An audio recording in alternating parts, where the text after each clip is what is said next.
All right, chances are you've heard the tale or you've seen the movie Peter Pan. Straight on till morning, right? I love that. But did you know there's something called the Peter Pan syndrome?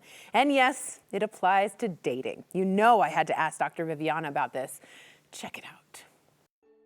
All right, Dr. Viviana, let's be very real. Today's day and age, you need a little faith and a little pixie dust to get through everything. And we are talking about specifically the Peter Pan syndrome.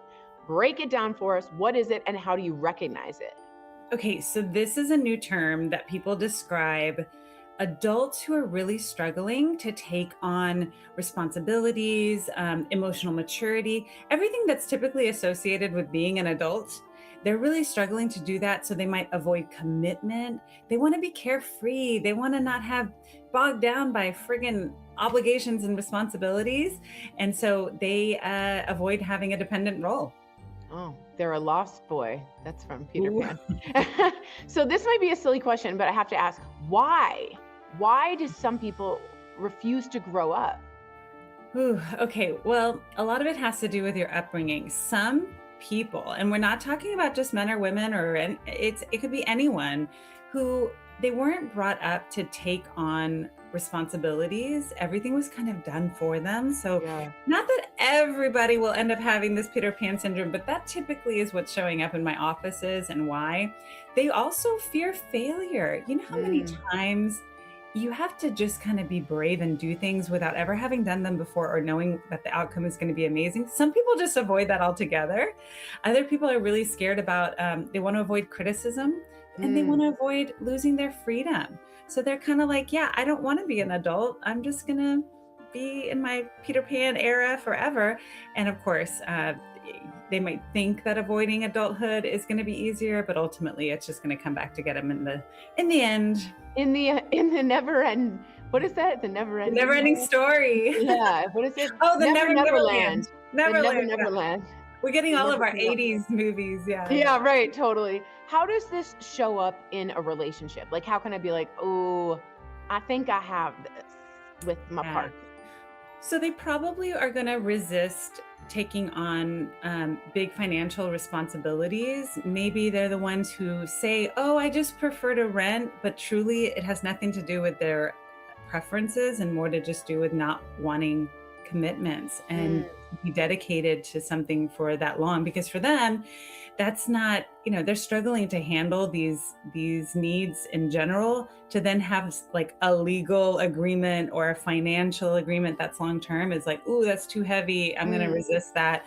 Their partner is usually the one that's going to point it out and say like, it's not normal for you to want to just be living your college era forever. Yeah, right? And there are benefits to growing up that maybe they just don't feel like that's really exciting, or maybe it's not something that they really trust that they can handle.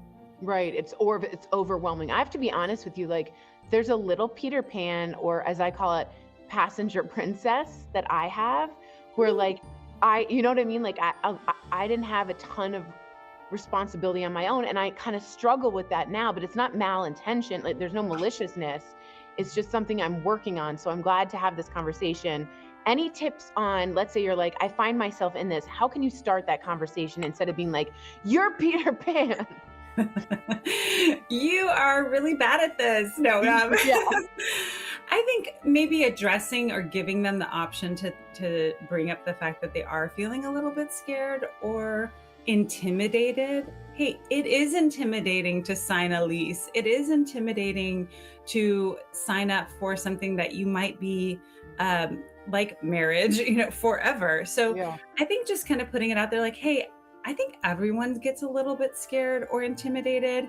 Sometimes people need more information in order to feel more comfortable taking on more adult roles in their lives. So maybe it's about offering like, hey, let's watch this YouTube series, or do you want to listen to this podcast together? Or what are 3 questions that you think maybe you have about this? And let's see if we can get the answers together. I would say turn it into like a team sport. Adulting is kind of more fun when you have a teammate. Totally. A good partner. That's a good call. All right. Well, I'm off to Neverland. See Captain Hook over there. Thank you so much, Dr. Viviana. I appreciate you. And I'm sure our viewers do as well, especially those who are dating. Yeah, and I do have a new app. It's a free app download. It's called Vivid Relationships. You can get it on my website or on this app store, drviviana.com. Check it out. It's a free relationship resource hub, and I'm going to be downloading a lot of exclusive content there. So join me there. Dr. Viv, I'm so proud of you. Cannot wait to get that app. Fantastic job. And I'm sure I'll see you soon. Bye, Wendy. I'm just kidding. Continue the conversation with Dr. Viviana. You can find her online at drviviana.com/vivid relationships, or you can download her free new app. It's called Vivid Relationships. We'd also really like to ask your relationship questions to her, so guess what, guys? Now it's your turn. Send us your questions, any questions. It could be anonymous if you want. You can send them our way via email to mycoco@9news.com, and we'll ask the doc all about it.